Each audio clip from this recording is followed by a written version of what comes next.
तो देख लेते हैं एल्कली अर्थ मेटल के कुछ कॉमन कंपाउंड्स को, जैसे कि उसके ऑक्साइड्स और हाइड्रोक्साइड्स। क्या लिखा है यहाँ पे ऊपर? General characteristics of the compounds of the alkali earth metals.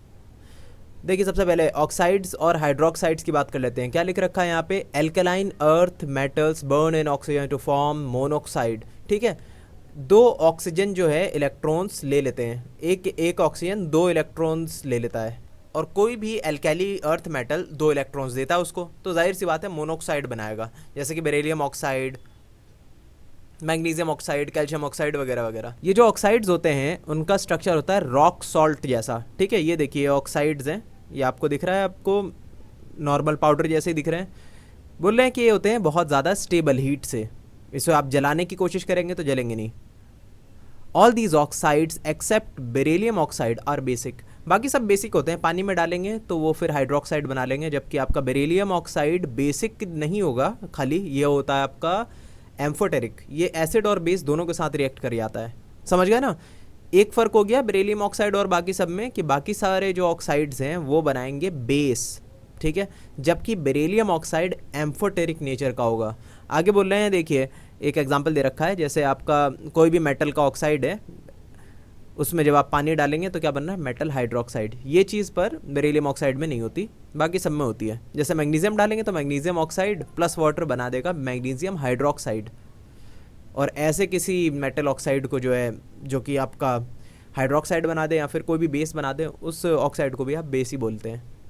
क्या लिख रखा है यहाँ पे? The solubility, thermal stability and the basic character of these oxide hydroxides increase from magnesium hydroxide to barium hydroxide. बोल रहे हैं कि थर्मल स्टेबिलिटी और सॉल्युबिलिटी पानी के अंदर बढ़ जाती है जब डाउन द ग्रुप आते हैं ना, तो उन सारे हाइड्रोक्साइड्स की थर्मल स्टेबिलिटी बढ़ती है। इसका क्या मतलब हुआ कि जैसे जैसे साइज बढ़ रहा है एटम्स का, मतलब कि पहले था मैग्नीशियम हाइड्रोक्साइड, बेरिलियम को तो लेंगे नहीं क्योंकि वो थोड़ा सा एक्सेप्शन है, तो जैसे जैसे साइज़ बढ़ रहा है आगे हम बेरियम के पास आ रहे हैं, है ना, जैसे जैसे बड़े बड़े हाइड्रोक्साइड्स हो रहे हैं वैसे वैसे उनकी स्टेबिलिटी और बेसिक कैरेक्टर इंक्रीज़ हो रहा है। बेसिक कैरेक्टर किस लिए इंक्रीज़ हो रहा होगा? क्योंकि वो आसानी से हाइड्रोक्साइड के जो आयंस है वो छोड़ रहे होंगे, क्योंकि साइज़ बड़ा हो गया तो हाइड्रोक्साइड के आयंस आसानी से छोड़ रहे हैं। और साथ में ये भी बोल रहे हैं कि इनकी थर्मल स्टेबिलिटी भी बढ़ जाती है, उसे आप जलाने की कोशिश करेंगे तो जलेगा नहीं आसानी से। आगे क्या बोल रहे हैं यहाँ पे? Beryllium hydroxide is amphoteric. इसका एक एग्जांपल दे रखा है इन्होंने कि बेरिलियम हाइड्रोक्साइड को ये OH नेगेटिव आयंस के अंदर आप डिजोल्व कराने की कोशिश करेंगे तो हो जाएगा, ये बेरिलिएट आयन बना देगा। तो इसका मतलब कि ज़रूर यहाँ पे एसिड की तरह बिहेव कर रहा होगा, क्योंकि बेस के साथ जब एसिड मिलाते हैं तभी तो आपका बनता है सॉल्ट, तो सॉल्ट बना रहा है, मतलब कि यहाँ पे एसिडिक नेचर को दिखा रहा है अपने। जबकि आप नेक्स्ट वाले में देखिए क्या लिख रखा है यहाँ पे? बेरिलियम हाइड्रोक्साइड को HCl में डालेंगे और पानी के साथ तो मिलता है आपको एक दूसरे तरह का सॉल्ट, मतलब कि यहाँ पर ज़रूर एसिड के साथ इसने मिलाकर जो है सॉल्ट दिया है, मतलब कि बेस की तरफ बिहेव करा है यहाँ पे इसने। तो ये हो गया आपका एक एम्फोटेरिक नेचर का हाइड्रोक्साइड। ठीक है, आगे क्या बोल रहे हैं? हैलाइड्स। हैलाइड्स कैसे बनाते हैं? ये बोल रहे हैं अगर आप जो है बेरिलियम को हटा दो, except for beryllium all are ionic, सारे ही आयनिक कंपाउंड्स बनते हैं आपके, चाहे मैग्नीशियम हाइड्रोक्साइड, चाहे मैग्नीशियम क्लोराइड हो, चाहे आपका बेरियम क्लोराइड हो, खाली क्लोराइड का, फ्लोराइड, ब्रोमाइड, जो भी बन रहा हो वो सारे ही आयनिक नेचर के होंगे एक्सेप्ट बेरिलियम। बेरिलियम के साथ जो भी बनाएगा आपका एटम बॉन्ड बनाएगा, चाहे क्लोरीन हो या फ्लोरीन हो, वो सब आपके कोवेलेंट बॉन्ड्स बनाएंगे। ठीक है, मतलब वो काफ़ी हद तक कोवेलेंट बॉन्ड होगा, क्योंकि साइज़ छोटा होता है बेरिलियम का, कस के पकड़ के रखता है अपने इलेक्ट्रॉन्स अपने पास ही, ज़्यादा छोड़ता नहीं है वो फ्री, जैसे कि मैग्नीशियम और बाकी सारे एलिमेंट्स छोड़ देते हैं, इसलिए ये थोड़ा सा एक्सेप्शन है बेरिलियम। इसके अलावा बाकी सब आयनिक बॉन्ड्स दिखाते हैं।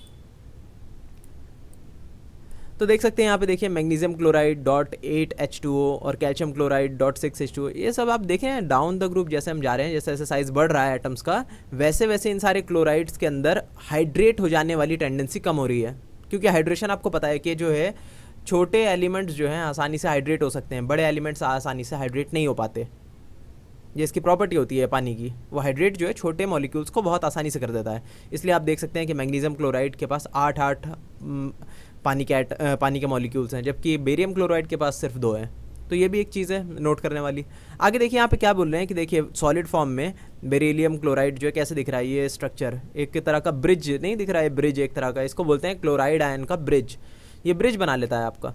तो ब्रिज ये कैसे बना पाता है, यहाँ पर देखिए पार्शियल पॉजिटिव चार्ज हो जाता है बेरिलियम के पास, क्योंकि थोड़ा सा इलेक्ट्रॉन अपनी तरफ से देता ही है ना।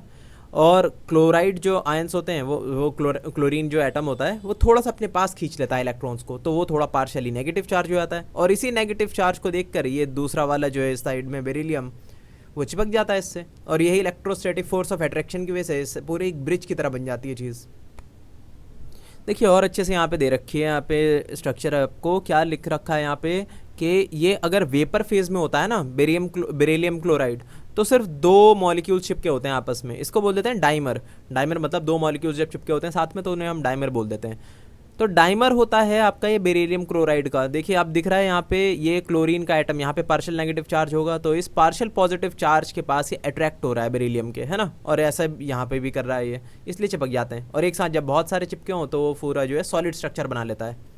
तो ये यहाँ पे लिख भी रखा है, इन्होंने बोल रखा है in vapour phase beryllium chloride tends to form chloro bridge dimer. ठीक है, ये ब्रिज बना लेता है। ये कब, ये वेपर फेज की बात कर रहा है ना, क्लोरो ब्रिज डाइमर, ये आप वेपर फेज की बात कर रहे हैं ना, कि सिर्फ 2 मॉलिक्यूल्स चिपके हुए हैं आपस में। जबकि अगर हम बात करें सॉलिड्स में, तो सॉलिड्स में पूरा का पूरा एक लंबा सा ब्रिज बन जाता है। ठीक है, क्या बोल रहे हैं, the tendency to form halides hydrates gradually decrease, यही चीज़ बता रहे हैं यहाँ पे कि हैलाइड्स के जो हाइड्रेट्स बनाने की टेंडेंसी है डाउन द ग्रुप घट जाती है जैसे जैसे बड़ा होता है एटम का साइज, बेरियम बड़ा हो गया ना।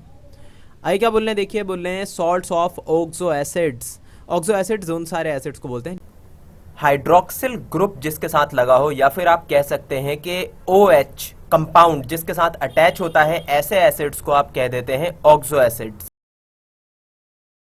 तो ऑक्सो एसिड्स तो वैसे काफ़ी कॉमन होते हैं, जैसे सल्फ्यूरिक एसिड, कार्बोनिक एसिड, ये सब आपके ऑक्सो एसिड्स ही होते हैं। उनका जब आप स्ट्रक्चर देखेंगे तो आपको पता चलेगा कि एक एलिमेंट के पास जो है एक ज़रूर ऑक्सीजन का एटम होगा और साथ ही साथ एक हाइड्रोजन का एटम भी होगा साथ में।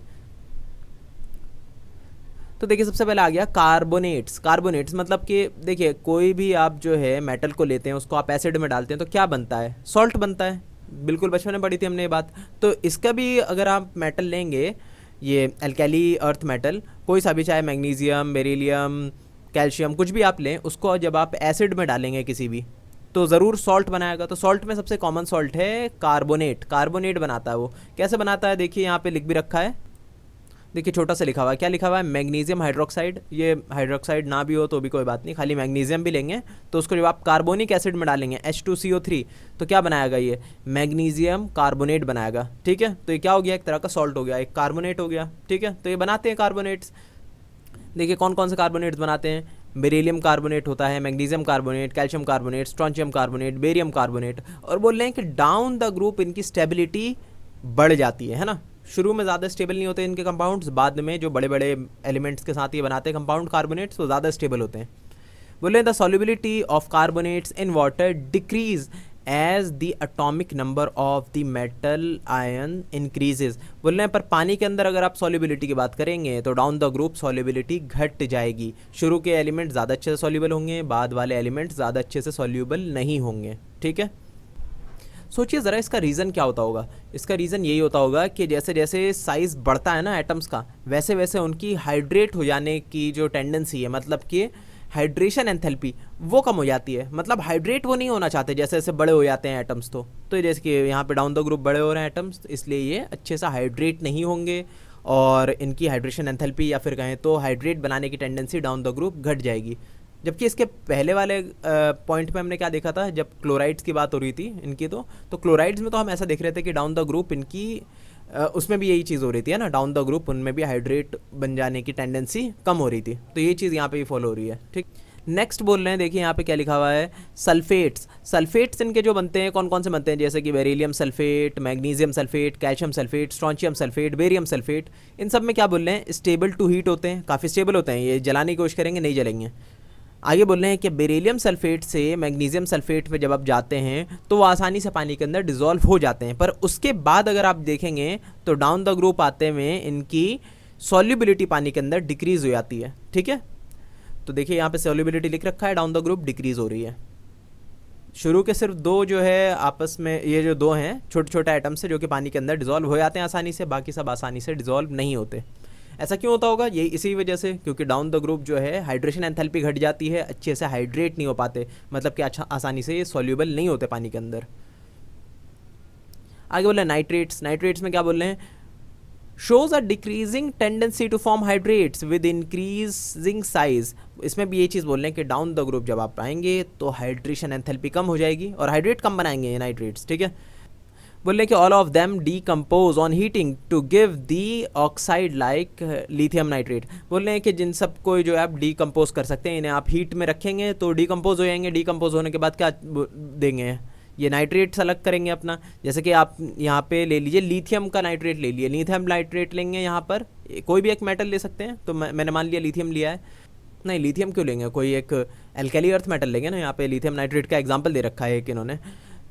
आप ले लीजिए यहाँ पे मैग्नीशियम, तो मैग्नीशियम नाइट्रेट लेंगे तो फिर क्या होगा, वो जो है मैग्नीशियम ऑक्साइड बनाएगा टूटने के बाद, डिकम्पोज होने के बाद। जब आप इसे हीट देंगे तो उसके बाद क्या टूटेगा इसमें से? एक नाइट्रेट का मॉलिक्यूल, एक या चार मॉलिक्यूल टूटेंगे इसके नाइट्रेट के, साथ में ऑक्सीजन निकलेगी, ठीक है। तो डिकम्पोज हो जाता है जब आप इसे हीट करते हैं। तो देखिए यहाँ पे प्रॉब्लम 10.4 में बोल रहे हैं, why does the solubility of alkaline earth metal hydroxide in water increase down the group. बोल रहे हैं कि डाउन द ग्रुप जब आप आते हैं, एल्कली अर्थ मेटल के जो हाइड्रोक्साइड्स होते हैं तो उनकी सॉल्युबिलिटी बढ़ जाती है डाउन द ग्रुप। ऐसा क्यों भाई? जब कि डाउन द ग्रुप आते हैं तो साइज़ भी बढ़ गया उनका।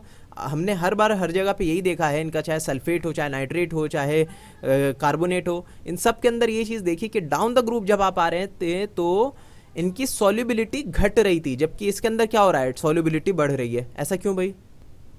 यहाँ पर देखिए मैं जूम कर रहा हूँ, ये यही चीज़ कह रहे हैं कि हाइड्रेट्स जो ये जो हाइड्रोक्साइड्स हैं, बेरिलियम हाइड्रोक्साइड, कैल्शियम हाइड्रोक्साइड और डाउन द ग्रुप आएंगे तो बेरियम हाइड्रोक्साइड, इनकी सॉल्युबिलिटी इंक्रीज़ हो रही है जबकि सल्फेट्स की डिक्रीज़ हो रही है। ऐसा क्यों? तो यहाँ पर इसका रीज़न देखिए, बहुत ही आसान सा रीज़न है। बोल रहे हैं कि अगर आप यहाँ पर गौर से देखें ना तो इनका जो एनायंस होंगे, मतलब OH नेगेटिव जो ग्रुप है, ये जो है इनका साइज़ कोई बहुत बड़ा नहीं होता, छोटा सा ही ग्रुप होता है ये। जबकि इनके मुकाबले में अगर आप जो है इनको देखेंगे सल्फेट्स को या फिर जो इनके कार्बोनेट्स को या नाइट्रेट्स को, ये बहुत बड़े बड़े मॉलिक्यूल थे, है ना। जब ये बहुत बड़े ऑलरेडी मॉलिक्यूल्स थे तो डाउन द ग्रुप में भी कोई बहुत ज़्यादा फर्क देखने को नहीं मिल रहा था हमें साइज़ में। साइज़ पहले भी बड़ा था, बाद में भी बहुत बड़ा था, ठीक है, तो इतना डिफरेंस देखने को नहीं मिला। पर जबकि यहाँ पर आप देखें ना तो सिर्फ इनके ऊपर डिपेंड कर रहा है इस पूरे मॉलिक्यूल का साइज़, बेरिलियम पे, कैल्शियम पे और बेरियम पे, क्योंकि अकेले ही ये जो है काफ़ी बड़ा पूरा मॉलिक्यूल को बना दे रहे हैं। जबकि यहाँ पर जो है बेरिलियम, कैल्शियम और बेरियम ये सब जो है साइज़ को इतना बढ़ा नहीं पा रहे थे। साइज़ में चेंज तो ला रहे थे पर एक मार्जिनल सा चेंज, कोई बहुत बड़ा चेंज नहीं आ पा रहा था। खाली एक मॉलिक्यूल के बड़े खाली एक एटम के बड़े हो जाने से पूरे मॉलिक्यूल का साइज़ में इतना फ़र्क नहीं आ रहा था। तो यहाँ पर हम देख रहे थे कि डाउन द ग्रुप जो है जैसे घटना चाहिए था वैसे घट रही थी हाइड्रेशन एंथैल्पी, और ये सॉल्यूबल नहीं थे पानी के अंदर। पर यहाँ पर हमें देखने को मिल रहा है कि इनका ना जैसे जैसे डाउन द ग्रुप जा रहे हैं इनका साइज़ भी कुछ ज़्यादा ही बढ़ रहा है, ठीक है। साइज़ कब जब कुछ ज़्यादा ही बढ़ रहा है तो इससे हम देख रहे हैं कि दोनों तरह के जो ये जो एटम्स हैं इनके बीच का जो है बॉन्ड वो भी कमज़ोर हो रहा है ना। अगर आप देखें ये बेरिलियम हाइड्रोक्साइड के मुकाबले नीचे बेरियम हाइड्रोक्साइड को, तो इनके बॉन्ड में काफ़ी फ़र्क आ जा रहा है। जब बॉन्ड में काफ़ी फ़र्क आ जा रहा है तो आसानी से ये टूट सकते हैं। जब आसानी से टूट सकते हैं तो इस यहाँ पर इस वजह से इनकी सॉल्युबिलिटी बढ़ जाती है डाउन द ग्रुप। जबकि देखा जाए तो बड़े बड़े मॉलिक्यूल्स की हाइड्रेशन एंथैल्पी कम है, ये तो हो रहा है, ये डाउन द ग्रुप में ऐसा फ़र्क आ रहा है, पर उसको काउंटर एक्ट भी करा जा रहा है और उसको ओवरकम भी करा जा रहा है। किसके द्वारा? ये जो कमज़ोर बॉन्ड्स बन रहे हैं बेरियम हाइड्रोक्साइड के बीच में, जो कमज़ोर बॉन्ड्स हैं ये उसको भी ओवरकम कर रहे हैं और ये आसानी से घुल जा रहे हैं पानी के अंदर, ठीक है। जबकि यहाँ पर आप देखें तो बहुत ज़्यादा फ़र्क नहीं ला रहे हैं अपने साइज़ के अंदर, कि इतना ज़्यादा फ़र्क लाते हो कि आसानी से टूट जाएं बड़े वाले एटम्स और घुल जाएं। इतना फ़र्क ये सल्फेट्स में, कार्बोनेट्स में या नाइट्रेट में नहीं आ पा रहा, जबकि हाइड्रोक्साइड में ये फ़र्क आ रहा है। डायरेक्ट हमें देख सकते हैं कि साइज़ में बढ़ोतरी हो रही है। इस वजह से जो है ना, ये भले ही हाइड्रेशन एंथैल्पी ज़्यादा है इन बड़े एटम्स की, बेरियम वगैरह की, तब भी इतनी आसानी से टूट जा रहे हैं अपने मॉलिक्यूल से, तो घुल भी जा रहे हैं आसानी से, ठीक है। ये इसका रीज़न था। देखिए यहाँ पे ये लिख भी रखा है इन्होंने, among alkali earth metal hydroxides the anion being common the cationic radius will influence the latest enthalpy. Latest enthalpy यही कि आयनिक बॉन्ड्स को तोड़ देने की जो एंथैल्पी होती है उसी को बोल देते हैं लेटेस्ट एंथैल्पी, कि कितनी एनर्जी देनी पड़ेगी आयनिक बॉन्ड्स को तोड़ने में। तो ये बोल रहे हैं कि कैटायनिक रेडियस ही आपका इन्फ्लुएंस कर रहा है इस लेटिस एंथैल्पी को। Since lattice enthalpy decrease much more than the hydration enthalpy, hydration enthalpy down the group घट रही है पर उससे भी ज़्यादा घट रही है लेटिस एंथैल्पी, कि आसानी से वो मॉलिक्यूल्स कुछ ज़्यादा ही टूट रहे हैं। With increasing ionic size the solubility increases as we go down the group. ये रीजन हो गया, समझ गए। नेक्स्ट देख लिया क्या बोल रहे हैं, प्रॉब्लम 10.5 बोल रहे हैं why does the solubility of alkaline earth metal carbonates and sulphates in water decrease down the group. ये तो बहुत ही आसान है कि जो सल्फेट्स हो या चाहे कार्बोनेट हो, और खाली ये क्यों, इसके जो हैलाइड्स होते हैं और इनके जो नाइट्रेट्स होते हैं इन सब की भी सॉल्युबिलिटी डाउन द ग्रुप घट जाती है। वो इसका सीधा सीधा सा रीज़न है क्योंकि डाउन द ग्रुप जो है इनका साइज़ बढ़ जाता है आयंस का, और जब साइज़ बढ़ जाता है इनके आयंस का तो उनको हाइड्रेट करना बड़ा मुश्किल होता है। और इसमें तो कोई ऐसा ड्रामेटिक चेंज भी नहीं देखने को मिलता साइज़ के अंदर कि अचानक से बहुत बड़ा साइज़ हो जा रहा है, इस वजह से जो उनके बीच की लेटिस एंथैल्पी कम हो गई कुछ ज़्यादा ही, जिसकी वजह से ये डाउन द ग्रुप आने पे सॉल्युबिलिटी बढ़ गई इनकी। ऐसा यहाँ पर देखने को नहीं मिलता, यहाँ पर काफ़ी हद तक कॉमन सा साइज़ रहता है बाकी सारे मॉलिक्यूल्स का। बेरिलियम सल्फेट भी लगभग उतना ही बड़ा होता है जितना बड़ा बेरियम सल्फेट हो, कोई बहुत ज़्यादा फर्क देखने को नहीं मिलता यहाँ पे। इसी वजह से हम डाउन द ग्रुप जब भी आते हैं तो सॉल्युबिलिटी घटती हुई दिखेगी हमें। आगे बोल रहे हैं एनोमलीज बिहेवियर ऑफ बेरिलियम। क्या बोल रहे हैं ये कि साइज़ इनका छोटा होता है, exceptionally small atomic and ionic sizes, जिसकी वजह से इनमें कुछ स्पेशल तरह के कैरेक्टरिस्टिक देखने को मिलते हैं हमें। बोले forms compounds which are largely covalent and gets easily hydrolysed. देखिए हाइड्रोलाइज आसानी से हो जाते हैं, हाइड्रेट हो जाने के टेंडेंसी इनमें बहुत ज़्यादा होती है, क्यों, क्योंकि साइज़ में बहुत छोटे होते हैं, ये तो आपको पता ही है। और दूसरी बात ये बोल रहे हैं कि ये जो बॉन्ड बनाते हैं वो काफ़ी हद तक कोवेलेंट होते हैं। हमने ये चीज़ देखी थी फजांस रूल में कि कोई भी बॉन्ड जो है 100% आयनिक या फिर कोवेलेंट नहीं होता, उनके बीच में कुछ रेशो होता है, उनका मतलब कि कुछ परसेंटेज होता है मामला कि कुछ काफ़ी हद तक ये कोवेलेंट है या फिर ये काफ़ी परसेंटेज के वाइज जो है ये काफ़ी हद तक आयनिक है, तो ये काफ़ी हद तक जो है कोवेलेंट बॉन्ड बनाने की कोशिश करता है। आइए क्या बोल रहे हैं, बोल रहे सेकेंड पॉइंट में बोल रहे हैं कि does not exhibit coordination number more than 4। बोल रहे हैं कि 4 से ज़्यादा एटम्स के साथ ये बॉन्ड नहीं बनाता। ऐसा होता है क्या? बिल्कुल होता है ऐसा। क्यों? क्योंकि अगर आप देखें यहाँ पे तो इसके पास लास्ट वाला जो शेल है उसके अंदर एक एस का ऑर्बिटल है और एक पी शेप वाले ऑर्बिटल हैं 3, है ना। तो टोटल मिला के 4 ऑर्बिटल हो गए। जब 4 ऑर्बिटल हो गए तो मैक्सिमम ये 4 ही तो बॉन्ड बना सकता है, उससे ज़्यादा कहाँ बना लेगा? नहीं बना सकता। जबकि इसके नीचे अगर आप जाएँ मैग्नीशियम कैल्शियम इन सब के पास, तो इनके पास तो डी ऑर्बिटल भी होते हैं, बड़ा बड़ा शेल्स होते हैं इनके पास। तो 3s वाले वो 3s 3p 3d सब होते हैं इनके पास, जबकि इसके पास तो 2s है खाली और 2p है खाली लास्ट वाले शेल के अंदर। तो ये 4 ज़्यादा बॉन्ड नहीं बना सकता। ये बोल रखे हैं does not exhibit coordination number more than 4 as its valence shell there are only 4 orbitals, ठीक है। जबकि बाकी सब में ज़्यादा होते हैं तो वो 6 तक बढ़ा लेते हैं अपने को, ठीक है। 6 क्या उससे ज़्यादा ही बढ़ा सकते हैं, पर देखा जाए तो उनके बीच का जो प्रोटॉन्स होता है वो इनकी इजाज़त नहीं देते कि इतने ज़्यादा वो जो है इलेक्ट्रॉन्स को अपनी तरफ इकट्ठा कर सकें। तो इस वजह से 6 तक मैक्सिमम कर सकते हैं इनके बाकी ग्रुप्स के एलिमेंट्स, जबकि ये सिर्फ 4 ही बॉन्ड्स बना सकता है मैक्सिमम। यहाँ से देखिए अच्छे समझ में आ जाएगा कि बेरिलियम के पास क्या है, हीलियम का कन्फिग्रेशन है और लास्ट में क्या है 2s2, है ना। तो खाली 2s का ही तो एक आपके पास ऑर्बिटल मिलता है, और इसी अगर आप देखें इसी ऑर्बिट के अंदर तो एक और ऑर्बिटल दिखेगा आपको p वाला 2p वाला ऑर्बिटल, जिसके अंदर 3 और बॉन्ड बना सकते हैं आप। तो टोटल मिला के 4 ही तो है। जबकि मैग्नीशियम के पास देखिए 3s है, 3p भी ला सकता है एक्स्ट्रा या 3d भी ला सकता है एक्स्ट्रा, तो इसके पास तो ज़्यादा हो गया। और कैल्शियम उससे भी ज़्यादा ला सकता है। तो ये सब बाकी सारे जो है एलिमेंट्स ला सकते हैं, 6 बॉन्ड बना सकते हैं मैक्सिमम, जबकि बेरिलियम सिर्फ 4 ही बॉन्ड बना सकता है। आगे देखिए यहाँ पे लिख रहे हैं oxides and hydroxides of beryllium are amphoteric. ये बात तो समझ में आ रही है। बाकी सबके जो बेसिक होते हैं हाइड्रोक्साइड्स और ऑक्साइड्स, इसके होते हैं एम्फोटेरिक। आगे बोल रहे हैं diagonal relationship between beryllium and aluminium. आपको पता है कि डायगोनल रिलेशनशिप क्या होती है, एक जो एटम होता है उसके नेक्स्ट वाले से एक स्टेप नीचे आएंगे आप, तो वो जो रिलेशन होगा दोनों के बीच में काफ़ी हद तक रिजेंबल कर रहे होंगे वो दोनों एटम्स, क्योंकि साइज़ में देखा जाए तो आगे बढ़ने के बाद घटता है, पर डाउन द ग्रुप थोड़ा बढ़ जाता है। एटॉमिक रेडियस उनका काफ़ी रिजेंबल कर रहा होगा एक दूसरे से, और उसके अलावा भी कई सारे कैरेक्टरिस्टिक हैं जो कि मैच कर रहे होंगे उनके साइज़ की वजह से मेनली। क्या बोल रहे हैं कि like aluminium beryllium is not readily attacked by acids. बोल रहे हैं कि आप इसे एसिड में अगर डालने की कोशिश करेंगे तो रिएक्ट नहीं करेगा आसानी से, एल्यूमिनियम भी नहीं करता और ना ही बेरिलियम करेगा। क्यों? क्योंकि उनके ऊपर एक ऑक्साइड की लेयर चढ़ जाती है, एक फिल्म चढ़ जाती है, जिसकी वजह से नहीं कर पाते। तो दोनों में कॉमन देखने को मिल रही है। नेक्स्ट बोल रहे हैं कि आपका जो बेरिलियम हाइड्रोक्साइड है वो चाहे तो अपने जो है ना वैलेंसी को और बढ़ा कर, मतलब कि और ज़्यादा कोऑर्डिनेशन नंबर को अपने बढ़ा के और ज़्यादा कंपाउंड्स को अपने तरफ जोड़ सकता है। तो बेरिलियम हाइड्रोक्साइड दो और हाइड्रोक्साइड के आयंस को अपनी तरफ खींचकर क्या बना लेता है, ये बेरिलेट आयन। जबकि एल्यूमिनियम भी ऐसा कर सकता है, वो भी कर सकता है, क्या बना सकता है, ये एल्यूमिनेट आयन बना सकता है, ये AlOH4 है ना, तो ये भी कर सकता है और आपका बेरिलियम भी कर सकता है। तो दोनों में ये चीज़ कॉमन देखने को मिली।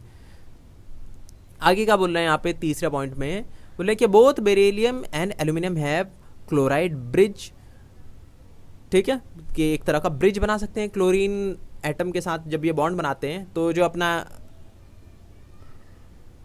कंपाउंड बनाया इन्होंने, क्लोराइड जो बनाया है, वो आपस में ब्रिज कर सकते हैं ये। पता नहीं आपको ठीक से दिख रहा होगा कि नहीं, ये देखिए एल्यूमिनियम क्लोराइड है, इसने भी ब्रिज बना रखा है। कैसे? इलेक्ट्रोस्टैटिक फोर्स ऑफ अट्रैक्शन की वजह से। और यहाँ पे बेरिलियम क्लोराइड तो हम ऑलरेडी देख सकते हैं कि ये ब्रिज है ना, लंबा सा ब्रिज है, मतलब कि सॉलिड शेप है इसका, मतलब सॉलिड स्ट्रक्चर है। अगर खाली दो होते मतलब डायमर होता तो वहाँ पे मतलब कि वेपर फेज होता ज़रूरी है। ठीक है, तो यहाँ पे दिख रहा है कि सॉलिड फॉर्म में दोनों ही जो है ब्रिज बना रहे हैं क्लोरीन के।